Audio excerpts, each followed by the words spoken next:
இந்த மூணு சேர்ந்ததுதான் என்னது? ஆத்துமா. அப்ப ஆத்துமானா என்னது? மனம், சித்தம், உணர்ச்சி. இந்த மூணு சேர்ந்ததுதான் ஆத்துமா. இது ஆத்துமானா என்னன்னு கேட்டா, ஐயோ அது கோதுமை மாவா தோசை மாவா எந்த மாவுன்னு யோசிக்க கூடாது. ஆத்துமானா என்னது? மனம், சித்தம், உணர்ச்சி. சரியா? அப்போ மனம், சித்தம், உணர்ச்சி, இந்த ஆத்தும மனுஷன் தான் என்ன பண்ணணும்னா இன்னைக்கு நம்மளுக்கு பலன் அடையணும். அது பலன் இல்லாததுனாலதான் நம்ம வீட்டுல என்ன பண்றோம்? அடிக்கடி சண்டையை போட்டுட்டு உட்கார்ந்துட்டு இருக்கோம். அடிக்கடி சாப்பிடாம தர்ணா போராட்டம் நடத்துறோம். ஆமா, ஏதாவது ஒண்ணு சொல்லிட்டா போயிட்டு போர்வையை போட்டு ஆமா இழுத்து மூடி தூங்கிட்டு படுத்து தூங்கிடுறோம். வீட்டுல ஏதோ பந்து நடக்கிறது மாதிரி வீடு அமைதியா இருக்கும். நம்முடைய ஆத்ம மனுஷன் என்ன பண்ணும்? பலப்பட வேண்டும். ஆத்மா, அந்த ஆத்ம மனுஷன் என்பது மனம், சித்தம், உணர்ச்சி. அதை அடிக்கடி சொல்லி பார்த்துட்டே இருக்கும். இந்த மனமும் சித்தமும் உணர்ச்சியும் பலப்பட வேண்டும். அது எதை வச்சு பலப்படுத்த முடியும்? சாப்பாடு கொடுத்து பலப்படுத்த முடியுமா? ஆவியினாலதான் பலப்படுத்த முடியும். இந்த ஆத்ம மனுஷன் சரீரம் சொல்றதையும் கேட்கலாம், ஆவி சொல்றதையும் கேட்கலாம். இந்த ஆத்ம மனுஷன் சரீரம் சொல்றதை கேட்டுக்கிட்டே இருந்தான்னா நரகத்துக்கு போயிடுவான். ஆனா ஆவியானவரோட தொடர்போடு ஆவி சொல்றதை கேட்டுக்கிட்டே இருந்தானா பரலோகத்துக்கு போய் சேரலாம். இன்னைக்கு நம்ம எங்க போறதுக்கு ஆயத்தமாயிட்டு இருக்கோம்? பரலோகத்துக்கு போறதுக்கு ஆயத்தமாயிட்டு இருக்கோம். அப்போ நம்முடைய வாழ்க்கையில ஆத்ம மனுஷனுக்கு என்ன பண்ணணும்? மிக மிக கவனம் செலுத்த வேண்டும். நம்ம சரீரத்துக்கு செலுத்துகிற கவனத்தை விட, அதான் சொல்லுவாங்க ஊழியர்கள்லாம், காலைல ஏஞ்சோடனே ஆண்டவரை தேடுங்க, காலைல ஏஞ்சோடனே பைபிள் வாசிங்க, ஆண்டவரோட பேசுங்க. முதல்ல போன உடனே கண்ணாடி போய் உங்க மூஞ்சியை பார்க்காதுங்க, என்னை பார்த்தால் யோகம் வரும் அப்படின்னு நம்ம போய் நம்மளை போய் பார்த்துக்கிட்டு இருக்கோம்.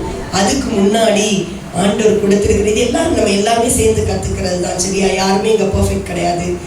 நம்ம காலையில எந்திரிச்ச உடனே நம்மளுக்கு ஆண்டவர் கொடுத்துருக்கிற இந்த கண்ணாடி என்ன பண்ணணும்? பார்க்கணும். கண்ணாடியில பார்த்தா கர்த்தர் நம்மோடு பேசுவாரு, நம்மகிட்ட என்ன இருக்குது அப்படின்னு. தூங்கும் போது என்னெல்லாம் மூஞ்சில நடந்தது அப்படிங்கறதெல்லாம் ஆண்டவர் காமிச்சு தருவாரு.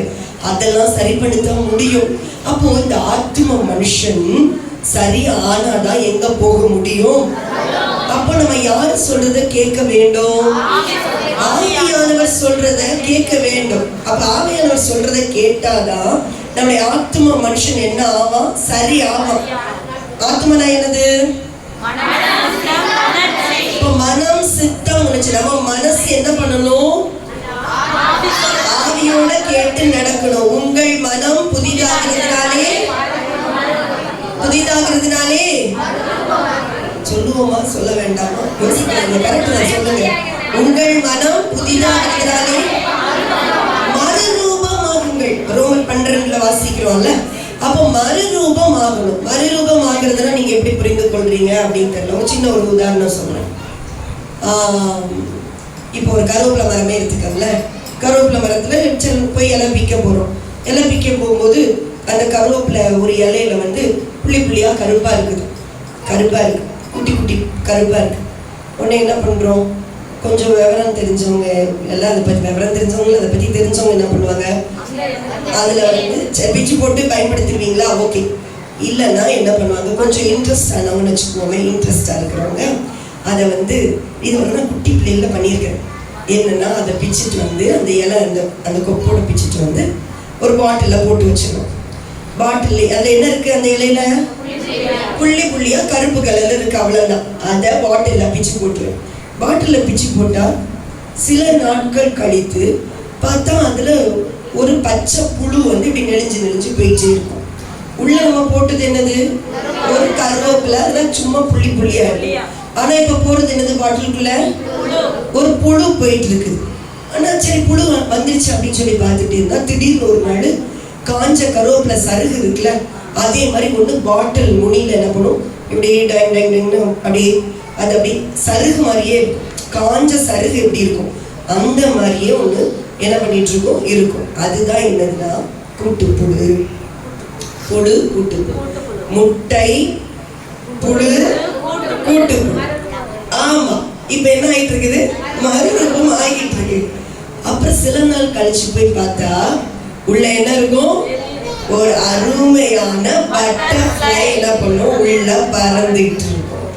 என்ன ஆயிடுச்சு? முட்டையா இருந்தது. அது வாழ்க்கையில மறுரூபமாகி குறிப்பிட்ட காலகட்டத்தில் பட்டர்ஃப்ளையா கலர்ஃபுல்லா பறக்க ஆரம்பிச்சிச்சு. சரியா? இது ஒரே நாள்ல நடந்ததா? ஒரே நாள்ல நடந்ததா? இல்ல இல்ல, ஒரே நாள்ல நடக்க சில நாட்கள் அதற்கு தேவைப்பட்டது.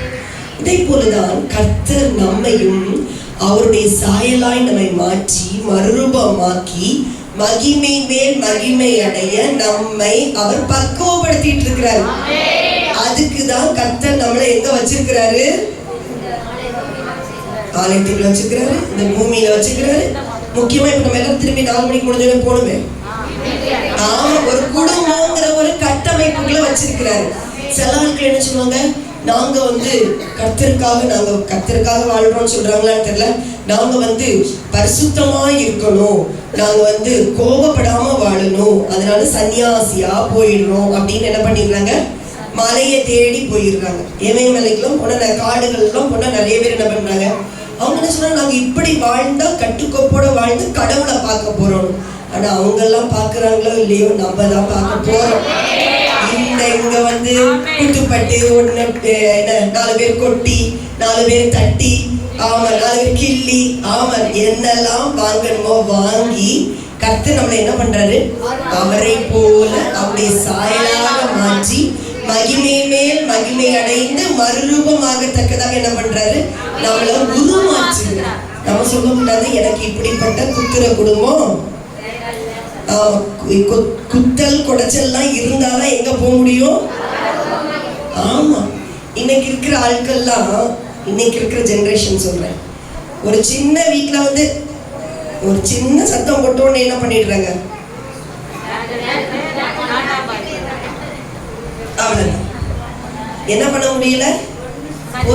சகிப்புத்தன்மை, சரியான வார்த்தை சொல்றீங்க. சகிப்புத்தன்மை இல்லை, சகிப்புத்தன்மை இல்லை. இப்ப பெற்றோரும் நம்ம என்ன தெரியுமா பண்ணிடுறோம்? ஓ அப்படியா, உன்னை திட்டுறாங்களா, ஓ இன்னைக்கு வெங்காயம் உரிக்கலன்னு சொன்னாங்களா, சரி நீ என்ன பண்ணிடு, நான் பாத்துக்கிறேன். இவளுக்கு தெரியல அந்த அம்மா எத்தனை நாள் இருப்பாங்க, எத்தனை நாள் அந்த அம்மா பார்ப்பாங்கன்னு தெரியாது. இன்னைக்கு ஒரு பரிதாபமான ஒரு ஸ்டாட்டிஸ்டிக்ஸ் ரிப்போர்ட் என்ன தெரியுமா? ஒரு கணக்கெடுப்பு என்ன தெரியுமா சொல்லுது? டிவோர்ஸ் ஆகிற குடும்பங்கள்ல நம்ம கிறிஸ்தவங்கிறத விட நம்மளுடைய சதவீதம் அதிகமானது. இதுக்கு நம்ம எவ்வளோ வெட்கப்படணும் பாருங்க. எவ்வளோ நம்மளுக்கு ஏன்னா ஆண்டவர் சமூகத்துல என்ன வாக்கு கொடுக்குறாங்க, வாழ்விலும் தாழ்விலும் உண்மை பிடிக்கும் வரைக்கும் உனக்கே மனைவியா இருப்பேன், உனக்கே கணவனா இருப்பேன். 2 நாள் தாங்க முடியல.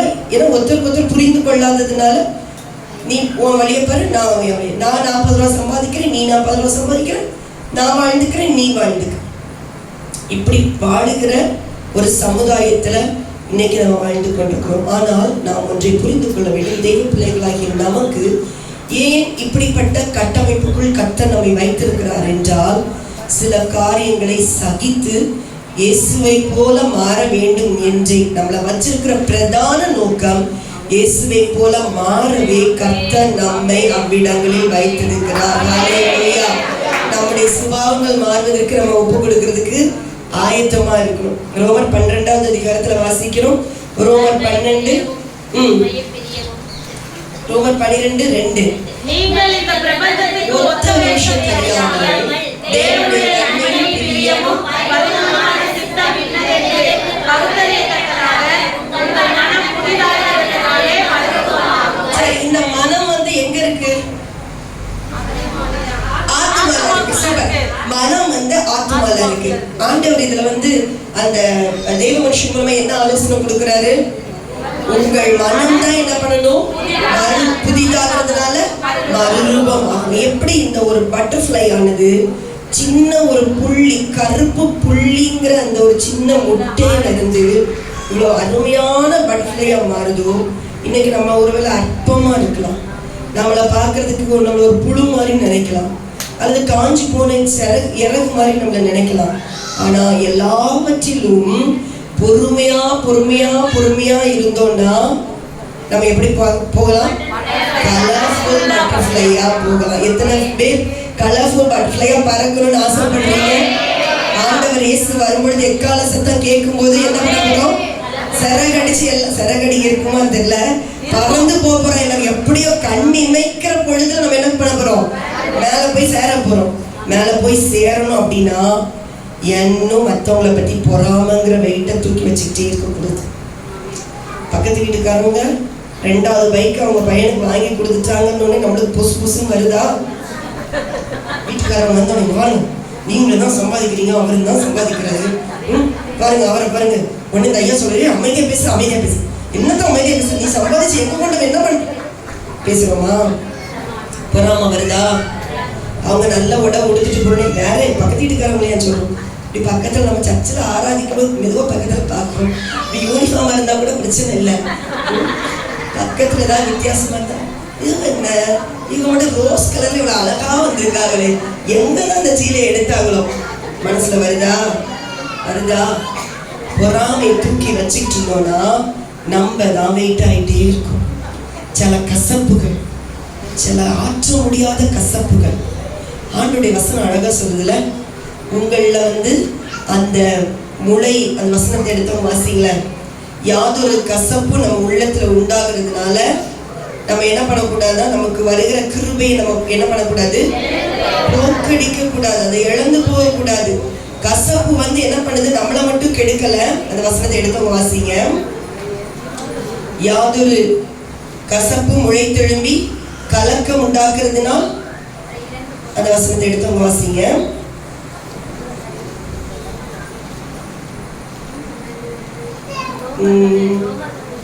வாசிங்க வாசிங்க.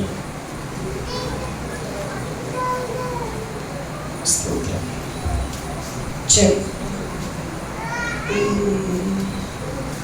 இந்த ஒருத்தர் சரி, அந்த கசப்பு நமக்குள்ள உழைத்து எழும்புறதுனால என்ன உண்டாகுது? நமக்கு வருகிற கிருபையை நம்ம என்ன பண்ணிடுறோம்? இழந்து போறோம். கசப்பு நம்ம ஒருத்தவங்க மேல இருக்குது, ஒருத்தவங்க மேல வருத்தம் இருக்குது அப்படின்னா உடனடியாகவே நம்ம என்ன பண்ணிடணும்? அதை சரி செய்துடும். இன்னைக்கு உண்டாகிற வியாதிகள், நிறைய வியாதிகளுக்கு காரணம் என்ன தெரியுமா சொல்றாங்க? நீங்களே கொஞ்சம் அதை ஃபீல் பண்ணி பார்த்துருப்பீங்க. திடீர்னு யார் மேலேயாவது ரொம்ப கோவம் வரும், எரிச்சல் வரும். கொஞ்ச நேரத்துல பார்த்தா உங்களுக்கு என்ன வரும்? தலை சுத்து வரும், தலைவலி வரும். கொஞ்ச நேரத்துல இந்த பக்கம் என்ன பண்ணும்?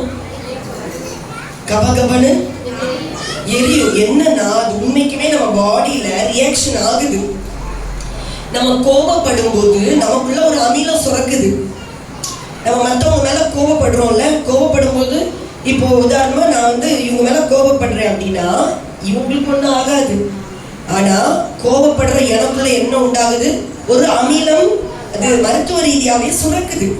அந்த அமிலம் சுரக்கிறதுனால அது என்ன பண்ணுது? உள்ள வயிற்று பகுதிய அந்த அமிலம் அரிக்க, ஒரு ஆசிட வந்து இப்ப தரையை நீங்க பாத்ரூம்லாம் கிளீன் பண்றதுக்கு என்ன பண்றீங்க? ஹார்பிக் ஊத்துறீங்க அல்லது ஏதாவது ஆசிட் ஊத்துறீங்களா? ஆசிட் ஊத்தும் போது என்ன நடக்குது? பபிள்ஸ் வந்து மொறு என்ன பண்ணுது? அந்த இடத்துல உள்ள அழுக்கு செல்லர் அந்த ஓடு கூட என்ன பண்ணிடும்? டைல் கூட என்ன ஆயிடும்? டைல்ஸை கூட அரிச்சு எடுத்துடும். இன்னைக்கு நம்ம சரீரத்துல, நம்ம மைண்ட்ல உண்டாகிற, நம்ம எண்ணங்கள்ல, நம்ம மனசுல, நம்முடைய உணர்வுகள்ல உண்டாகிற கோபம் சில அமிலங்களை சுரக்க செய்து நமக்குள்ளே வியாதியை உண்டாக்கி கொண்டிருக்கிறது.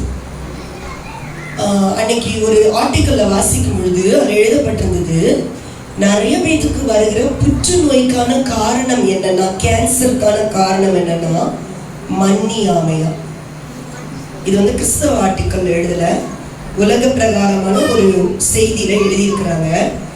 புற்றுநோய் வருவதற்கான காரணங்களில் அதிக சதவீதம் யாருக்கு வருதுன்னா மன்னியாமல் இருக்கிறவர்களுக்கு வருகிறதா. நம்ம ஒருத்தவங்களை மன்னிக்கலன்னா நம்மளுக்கு சில உணர்வுகள் அவங்களை இருக்கும் தெரியுமா? அவங்கள பார்க்கும்போது ஒரு கசப்பாக இருக்கும், அவங்கள பற்றி நினைக்கும் போதே ஒரு இரிட்டேஷனாக இருக்கும், அவங்கள பற்றி நம்ம யோசிச்சாலே, அவங்கள பற்றி யாரும் பேசினாலே, அவங்க கிராஸ் பண்ணாலே, அவங்கள பற்றி செய்தி கேட்டாலே நம்மளுக்கு என்ன வரும்? முறுமுறுன்னு வருதா? அதெல்லாம் நம்ம சரீரத்துக்குள்ள தேவையில்லாத சுரப்பிகள், அமிலங்களை சுரந்து நம்ம சரீரத்துல கேன்சர் செல்லையே உண்டாக்கி விடுதோம். இப்போ நான் படுற பொறாமையினால, என்னோட கசப்புனால, நான் வந்து மற்றவங்க மேல உண்டாகிற கோபத்தினால யாருக்கு நஷ்டம்? யாரு கோபப்படுறாங்களோ அவங்களுக்கு தான் நஷ்டம். அப்ப இன்னைக்கு உங்க சரீரத்துல சில வியாதிகள் இருந்ததுன்னா இதெல்லாம் நீங்க கொஞ்சம் அலசி ஆராய்ச்சி பாருங்க. தேவையில்லாம யாரையாவது சுமந்துக்கிட்டே இன்னும் நடக்கிறீங்களான்னு பாருங்க. யாரையாவது தேவையில்லாம சுமந்துக்கிட்டே இருக்கிறோம் அப்படின்னா நம்ம இமை பொழுதுல மறுரூபமாக முடியாது. நம்ம லெகுவா இருந்தாதான், எனக்கு எதுவுமே வேண்டாம் அப்படின்னு உதறி தள்ளி அப்படி ரெடியா இருந்தாதான்.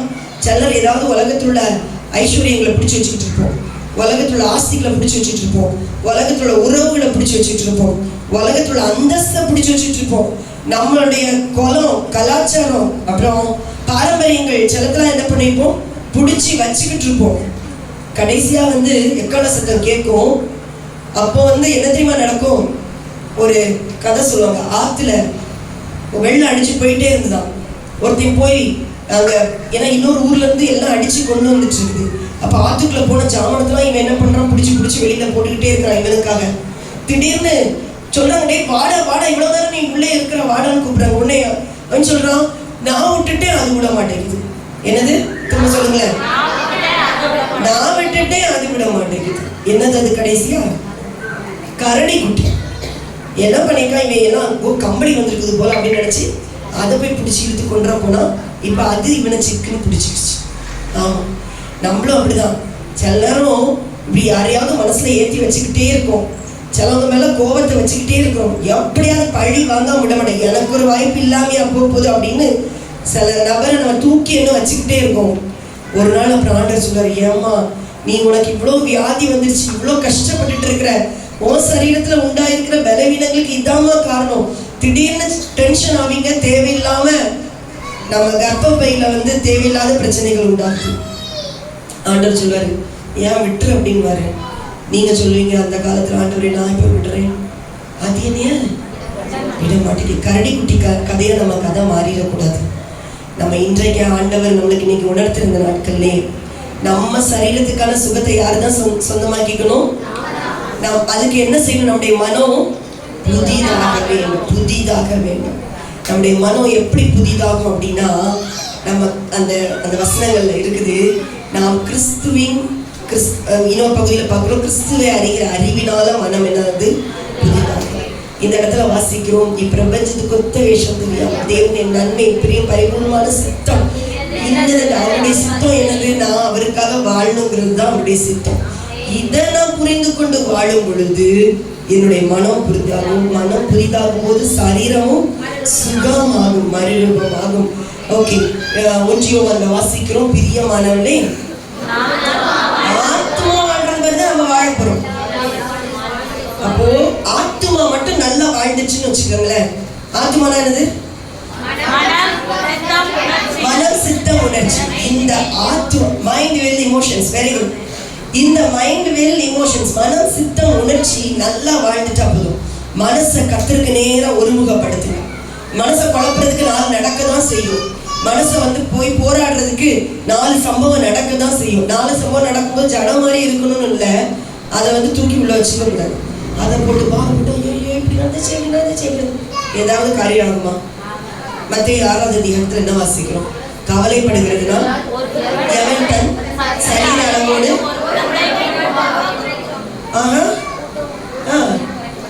அப்படியா? உங்க பைபிள் அப்படி இருக்குதாகும் பாருங்களேன்.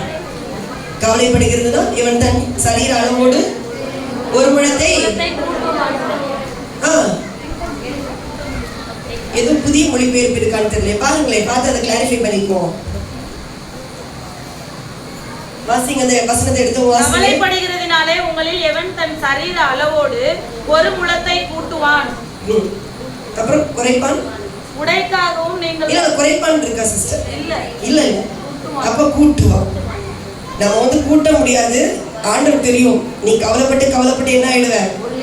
அப்படிதான் அவ கூடவே முடியாது. எந்த ஆசீர்வாதமும் கவலைப்படுறதுனால கூடுமா? ஏதாவது நம்மளுக்கு சுகம் கூடுமா?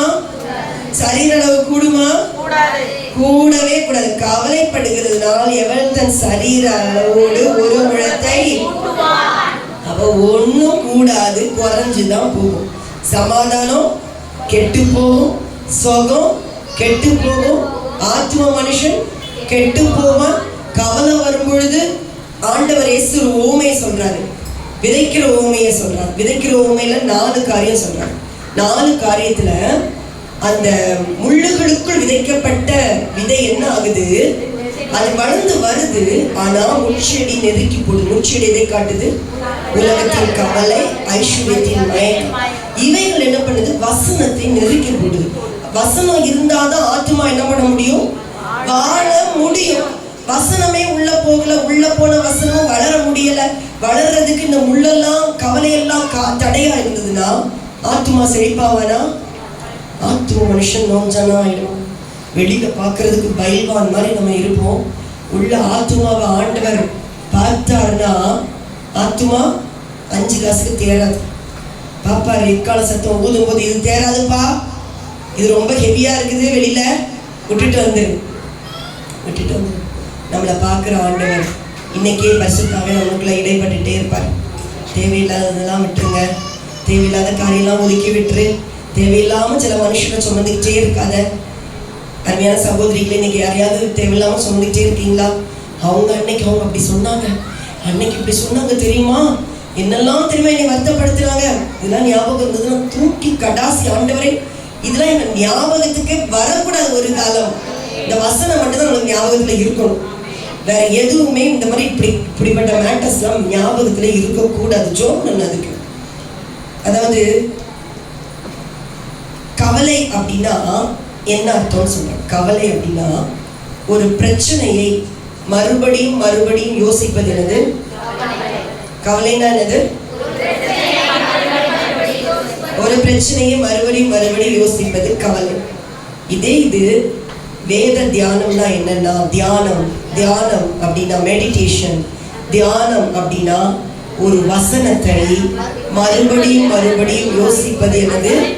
தியானம், வசன தியானம். நம்ம வாழ்க்கையில தியானம் இருக்கணுமே தவிர, ஒரு வசனத்தை, தேவனுடைய வார்த்தையை மறுபடியும் மறுபடியும் யோசிக்கணுமே தவிர, நம்ம பிரச்சனைய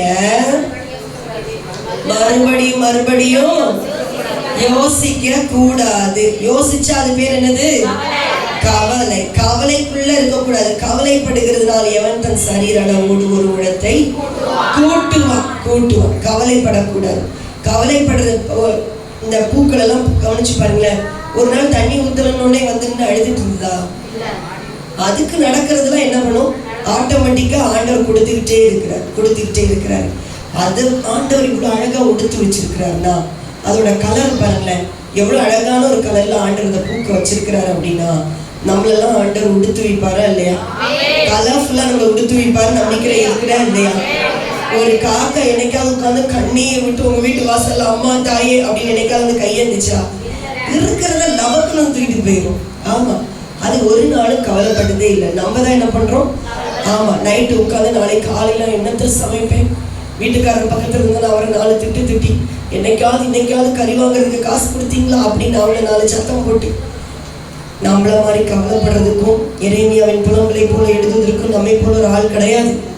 கவலைப்படக்கூடாது. பிரச்சனைய மறுபடியும் சிந்திக்க கூடாது. அதை விட்டுட்டு அதிகாலையிலே ஆண்டவருடைய சமூகத்தில் மன்னாவை பொறுக்கணும். என்ன செய்யணும்? மன்னாவை பொறுக்கணும். அன்னைக்கு இஸ்ரவேல் ஜனங்கள் அந்த மன்னாவை இடித்தாவது அந்த மன்னாவை என்ன பண்ணுவாங்களோ ஒவ்வொரு விதமா சமைச்சு சாப்பிட்டு இருக்கிறாங்க. இன்னைக்கு ஆண்டவர் வசனமாகிய மன்னாவை கொடுத்துருக்கிறாரு. இன்னைக்கு இந்த வசனத்துக்கு ஆண்டவர் ஒரு அர்த்தத்தை எனக்கு கொடுத்திருந்தாருன்னா, வசனத்தை வாசிக்கிற உங்களுக்கு அதை வேற ஒரு விதமா அழகா ஆண்டவர் அதை புரிய வைப்பாரு. எப்படி எல்லாரும் வைக்கிற சாம்பார் ஒரே டேஸ்டா இருக்காது, எல்லாரும் வைக்கிற மீன் குழம்பு ஒரே டேஸ்டா வந்துருமா? இன்னைக்கு கர்த்தருடைய ஆவியானவர் ஒரே ஆவியானவர், ஆனா ஒவ்வொருத்தருக்கும் ஆவியானவர் ஒவ்வொரு விதமா விளக்குவார்.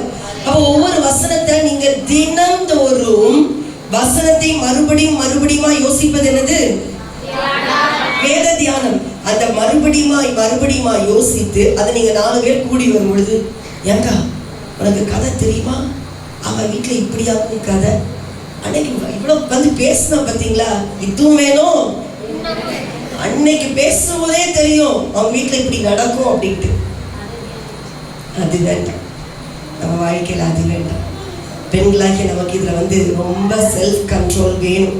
ஏன்னா நம்மளதான் சொல்லுவாங்க, ஊழியர்கள்லாம் சொல்லுவாங்க, ஏன் வந்து மரியாளுக்கு ஆண்டவர் மகதலேனா மரியாளுக்கு ஆண்டவர் முதல்ல தரிசனமானாராம் இயேசு. இப்போ இந்த ஈஸ்டர்லாம் சொல்லுவாங்க, நம்மளை பற்றி தான் பேசுவாங்க பாருங்க. மகதலேனா மரியாளுக்கு ஏன் சொன்னாங்களாம்? பெண்கள் தான் ஒரு மேட்டரை சீக்கிரம் ஸ்ப்ரெட் பண்ணிடுவோமா. அதை வந்து நம்முடைய சரித்திரம் மாத்தி காமிக்க போகுது. சரியா? ஆமா. அதாவது கோல் பேசுறவங்க நாங்க இல்ல, நீங்க தான் கோல் பேசுறவங்க அப்படிங்கிறத மாத்தி காமிக்க போறோம். சரி, நம்ம தேவையில்லாம அடுத்தவங்களை பத்தி, இல்லாதவங்களை பத்தி, பொல்லாததை பத்தி, இருக்கிறத பத்தி கூட பேச வேண்டாம் நான் சொல்றேனே. ஏன்னா இன்னைக்கு மத்தவங்களை பத்தி பேசுறோம். நம்மளும் உலகத்துல தான் வாழ்ந்துட்டு இருக்கோம். நம்மளுக்கும் பிள்ளைகள் இருக்குதா? நம்மளுக்கும் குடும்பம் இருக்குதா? நம்மளுக்கும் இந்த சரீரம் இருக்க வரைக்கும் நோவு வருமா வராதா? நம்ம என்ன பண்ணிடுறோம், அதாவது சொல்லுவாங்க, பச்சை ஓலை வந்து காஞ்ச ஓலையை பார்த்து சிரிச்சுச்சான். அதுக்கு தெரியாது நம்மளும் ஒரு நாள் இப்படிதான் காஞ்சி போறோம் தெரியாது. இன்னைக்கு நம்மளும் இப்படிதான் செல்லறோம். ஏதாவது ஒரு டாபிக் கிடைச்சதுன்னா வச்சு நம்ம கண்ணில் பார்க்கறவங்கிட்ட பேசுறோம். போன்ல நேரம் கிடைக்கும் போதெல்லாம் யாருக்கெல்லாம் கூப்பிட்டு பேசணும். தெரியுமா உனக்கு அது தெரியுமா, அன்னைக்கு சர்ச்சில் வந்து பாஸ்டர்ட்ட என்ன பேச்சு பேசுறான், என்ன மாதிரி நம்மளுக்கு முன்னாடி நடந்துக்கிட்டா, இன்னைக்கு பாரு. வேண்டாம் வேண்டாம். நம்மளும் யாரு, இன்னைக்கு ஒருவேளை நம்ம இன்னைக்கு பார்க்கறதுக்கு பச்சை ஓலை மாதிரி இருக்கிறோம். ஆனா நம்மளும் இன்னைக்கு ஒரு நாள் ராஜா மாறுவோம். தேவையில்லாத பேச்சுக்கள் நம்மளுக்கு வேணாம். அடுத்த வீட்டு கதை வேண்டாம்.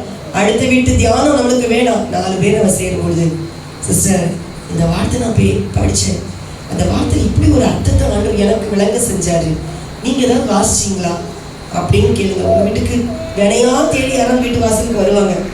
ஆண்டவர் வசனம் என்ன இருக்கு, பாவம் உன் வாசல் படி படுத்துங்கிற மாதிரி வீட்டு வாசல் தேடி யாராவது வருவாங்க.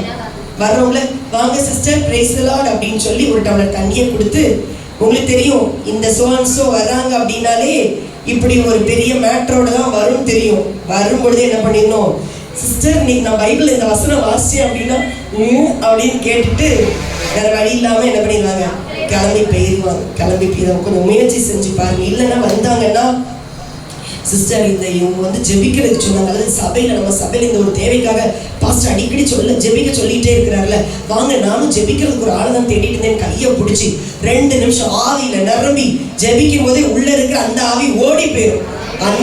அந்த நபருக்குள்ளேயும் ஜெப ஆவி வந்துடும். நீங்களும் சேர்ந்து என்ன பண்ணலாம், சபைக்காக ஜெபிக்கலாம். நம்முடைய மனசு மறுரூபமாக வேண்டும். இன்னைக்கு இங்க வந்திருக்கிற இந்த சிலர் நம்ம கொஞ்சம் பேத்துக்குள்ள உண்டாகிற இந்த ஒரு மாற்றம் சபையை பற்றி பிடிப்பதாக நினைப்பாங்க. ஏமா இவ்வளவு நாள் நீ என் கூட இருந்து நான் அடுத்தவங்களை பேசும்போது ஆமாக்கா அப்படின்னு சொன்னவன் இன்னைக்கு என்ன ஓமாக்கான்னு சொல்லிட்டு எங்கேயோ போறாளே அப்படின்னு இன்னும் உங்களை பார்க்கறவங்க சர்ச்சில் உள்ளவங்களுக்கு வித்தியாசம் தெரிய வேண்டும். தெரியுமா தெரியாதா? கண்டிப்பா இனிமே தெரியும். உங்களை பார்க்கறவங்க உங்க பேச்சுல ஒரு வித்தியாசம். இந்த ஒரு முயற்சி மட்டும் நீங்க எடுங்க. இன்னைக்கு நீங்க வாங்கி கொண்டதுல என்னதெல்லாம் கொண்டு போறீங்கன்னு தெரியல, நம்ம வார்த்தை பேச்சுல ஒரு வித்தியாசம் வரட்டும். நம்ம ஒரு தீர்மானம் நாடு முடிஞ்ச அளவுக்கு நம்ம வேற யாரை பத்தி பேசக்கூடாதுப்பா. அடுத்த வீட்டு சம்பவம் எனக்கு வேண்டாம் சொல்லுங்களேன். இதை அப்படியே ஒரு வீடியோ ரெக்கார்ட் பண்ணி அப்படியே அவங்களுக்குலாம் அனுப்பிச்சுட்டு தான் நல்லா இருந்திருக்கும். சரி, ரெக்கார்ட் ஆயிடுச்சா? ஏசப்பா ரெக்கார்ட் பண்ணி வச்சிட்டாரு. சூப்பர். அடுத்த வீட்டு காரியத்தை நம்ம போட்டு யோசிக்க வேண்டாம். வசனத்தை யோசிப்போம். அது வேத தியானமா மாறட்டும். அந்த வசனத்தை பற்றி எழுதப்பட்டிருக்கிறது. வசனம் நம்முடைய ஊன்களுக்கெல்லாம் ஆரோக்கியம், நம்முடைய எலும்புகளை எல்லாம் அது புஷ்டி ஆக்கும். நம்ம எலும்புல கஷ்டம், ஊன்கள்ல கஷ்டம், தசையில கஷ்டம், சரீரத்துல கஷ்டம்னா ஆண்டோடைய வசனம் தியானமாகும் பொழுது அந்த பலவீனம்லாம் மாறிடும். சரி, நம்முடைய ஆத்தும மனுஷன் பலப்பட வேண்டும் என்றால் வேதம் நம்முடைய போஜனமா மாறணும்.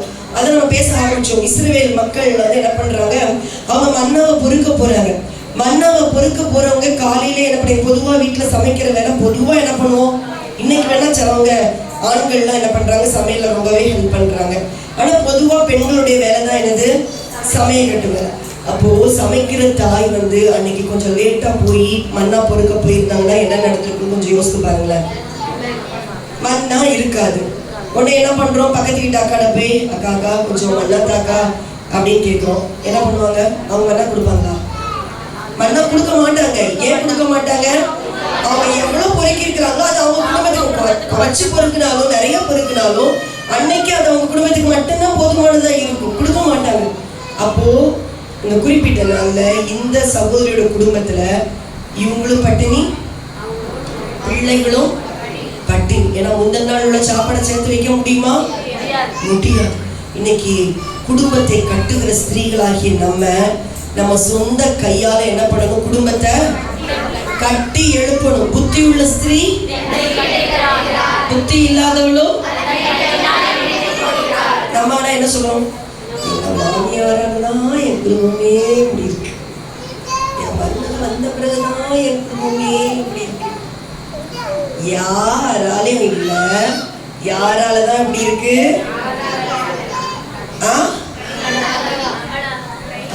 இந்த அந்த வசனத்தை எடுங்களேன். நீதிமொழிகள் எடுத்து வாசிக்கிற வசனத்தை வாசிங்க. நீதிமொழிகள் 14 நீதிமொழிகள் 14:1. புத்தியுள்ள ஸ்திரீ தன் மேட்டை கட்டுகிறாள், புத்தியில்லாத ஸ்திரீயோ தன் கைகளினால் அதை இடித்து போடுகிறாள். யார் கைகளினால்? யார் கைகளினால்?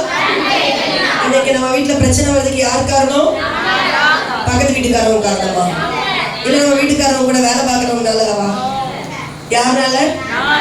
இல்ல நம்ம நாத்தனார்னாலயா? இல்ல. யாருதான் காரணம்? தனி கைகள் தான் காரணம். புத்தி உள்ளவர்களா நம்ம இருந்தோம்னா, ஆண்டவர் தருகிற ஞானத்தோடு நம்ம வாழ்ந்தோம் அப்படின்னா, ஒவ்வொரு நாளும் காலையிலேயே அந்த வெயில் ஏறுறதுக்கு முன்னாடியே மண்ணாவை பொறுக்கி கொள்ளத்தக்க ஞானம் உள்ளவர்களா நம்ம காணப்படுவோம் என்றால், எவ்வளவுதான் வீட்டுல டகால்டிகள் வேலையை பார்த்தாலும் கர்த்தர் தம்முடைய ஞானத்தை நம்மளுக்கு தந்திருக்கிறதுனால சூழ்நிலைகளை எல்லாம் மாற்றக்கூடிய கிருபைகளை கர்த்தர் நமக்கு தருவார். ஆனா புத்தி இல்லாதவங்களா இருந்தோம்னா மாம்சீகத்துலதான் அந்த பிரச்சனையை பார்ப்போம். நம்ம அந்த பிரச்சனைக்கு காரணம் என்னன்னு மனுஷர்களை தான் பார்ப்போம். அதுக்கு உள்ள என்ன வேலை செய்யுது, அதுக்கு அஸ்திபாரத்துல என்ன வேலை செய்யுது, என்ன மாதிரி ஆவி கிரிய வேலை செய்யுதுன்னு நமக்கு புரியாது. ஆனா இந்த மன்னா நம்மளுக்குள்ள இருந்ததுன்னா, வசனம் நம்மளுக்குள்ள இருந்ததுன்னா, இந்த சூழ்நிலைகளை எல்லாம் இனம் கண்டு அவைகளை ஜெயிக்க முடியும். நம்ம என்ன செய்யணும்? வசனத்தை ஆகாரமாய் உட்கொள்ளணும். அந்த புத்தி உள்ள ஸ்திரீயாக நம்ம யாக்கோபுல வாசிக்கிறோம், பரத்திலிருந்து வருகிற ஞானம். நம்ம என்ன நினைக்கிறோம்னா, எங்க அம்மா தர்ற ஆலோசனையில இருந்து, அவங்க ஆவிக்குரிய தாயா இருந்து அவங்க ஆலோசனை கொடுத்தாங்கன்னா சூப்பர் தான், அந்த ஆலோசனையெல்லாம் ஒண்ணுமே சொல்லல. ஆனா ஆவிக்குரிய தாய்ங்கிற பட்டத்துல இருந்துட்டு மானசீகமா ஆலோசனை கொடுத்தாங்கன்னா ஒண்ணுக்கு உதவாது, குடும்பம் இடிக்கப்படதான் செய்யும். ஆனால் ஆவிக்குரிய ஆலோசனைகள் அல்லது பரத்திலிருந்து வருகிற ஞானமோ எப்படிப்பட்டதா இருக்கும்? முதலாவது சுத்தம் உள்ளதா இருக்கும். இன்னைக்கு நம்ம குடும்பத்துல குட்டிகளாட்டம் பண்ணணும், குழப்பத்தை உண்டு பண்ணணும், அண்டர் கிரவுண்ட் வேலை பார்க்கணும், தந்திரமா கிரியை செய்யணும், எப்படியாவது அவங்களை கவுத்து போடணும், எப்படியாவது பிரிச்சு விட்டுறணும், வெட்டி விட்டுறணும், நான் மட்டும் சம்பாதிக்கணும், நான் மட்டும் எல்லாத்தையும் கொண்டு வந்துடணும் அப்படின்னு யோசிச்சோம்னா அது சுத்தம் இல்லாத ஞானம். சொல்லுங்க, அது எப்படி இருக்குன்னா, முதலாவது சுத்தம் உள்ளதாயும், பின்பு சமாதானமும் சாந்தமும். சாந்தம்னா நம்மளுக்கு இன்னைக்கு அர்த்தம் தெரியுதா என்னன்னு தெரியல எனக்கு. ஏன்னா நம்ம வாழ்க்கையில சாந்தத்தை பார்க்க முடியல. எங்க அம்மா பேரு சாந்தாலிக்ஸ் தான். ஆமா, நான் பேர் அப்படி இருந்தா பத்தாது, வாழ்க்கையில சாந்தத்தை என்ன பண்ணணும்? வெளிக்காட்டணும். சாந்தமும் இணக்கம் உள்ளதாயும். இணங்கி போறோமா குடும்பத்துல? இன்னைக்குள்ள ஜெனரேஷன்ல இன்னைக்குள்ள சந்ததியில ரொம்ப பிரச்சனை வர்றதுக்கு காரணம் என்னன்னா ஈகோ.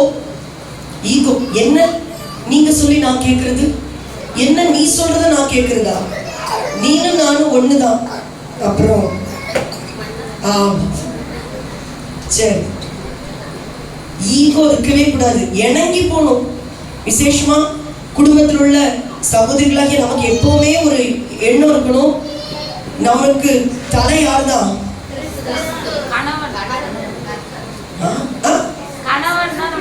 ஆமா, பைபிள் இல்லையா? நம்மளுக்கு தலை யாருதான்? கணவன் தான் தலை. சொல்லிருங்களேன், என் தலை. ஆமா, அப்புறம் கணவருக்கு தலை யாரு? கிறிஸ்து. அதான் கிறிஸ்து, அப்புறம் சபை, அப்புறம் குடும்பங்கள் நம்ம இருக்கணும். நமக்கு எப்பவும் உணவு இருக்கணும். சகோதரிகளாக்கி நமக்கு தலை யாரு? யாரோ சொன்னாங்களா, சரி நீங்க தலையா இருந்துட்டு போங்க, நான் எப்படி இருந்துக்கிறேன். அதெல்லாம் ஆவிக்குரிய வாழ்க்கையில ஒர்க் அவுட் ஆகாது. தலைக்கு கீழ்ப்படி. நிறைய பேருக்கு முக்காடு ஏன் போடுறோன்னே தெரியல. நம்ம எல்லாம் ஒரு ஆளுகையின் கீழே காணப்படுறோங்கிறத குறிப்பிடுறது தான் என்னது, முக்காடு போடுறோம். முக்காடு போடுறோம். நம்ம வந்து ஒரு அதிகாரத்துக்கு கீழே இருக்கோங்கிறது தான் முக்காடு போடுறோம். அதுக்கு இன்னைக்கு நூதனமா என்னென்ன 4 நாள் பேசுவாங்க, பேசிட்டு போறாங்க, விடுங்க.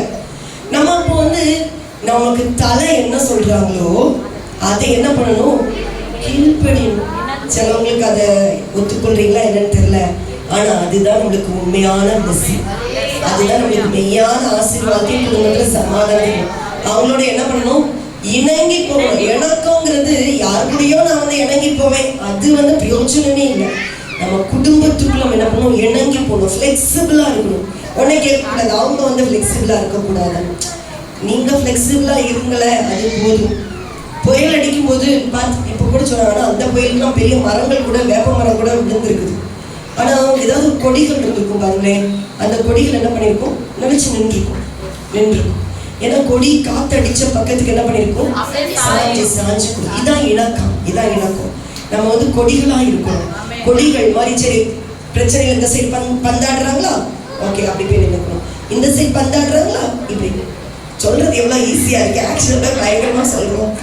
ஆனா வீட்டுல வரும் பாருங்க, இன்னைக்கு யாருக்கெல்லாம் பரிச்சை வரப்போதோ, நான் இல்ல, ஆண்டவர் உதவி செய்வார். எல்லாத்துக்குமே உதவி செய்வார். சரியா, நம்ம இணக்கம் உள்ளவர்களா போகணும். கர்த்தர் கிருபை தருவாராக. அடுத்தது இணக்கம் உள்ளவர்களாயும் இரக்கத்தாலும் நற்கனிகளாலும் நிறைந்ததாயும் பட்சபாதமில்லாததால் மாயற்றதாயும் நீதியாகிய கனியானது சமாதானத்தை நடப்பிக்கிறவர்களாலே சமாதானத்தினாலே நினைக்கப்படும். அப்போ இன்னைக்கு ஆத்ம மனுஷன், இன்னைக்கு இந்த உள்ளான ஆத்ம மனுஷன் பலனடைய வேண்டும்.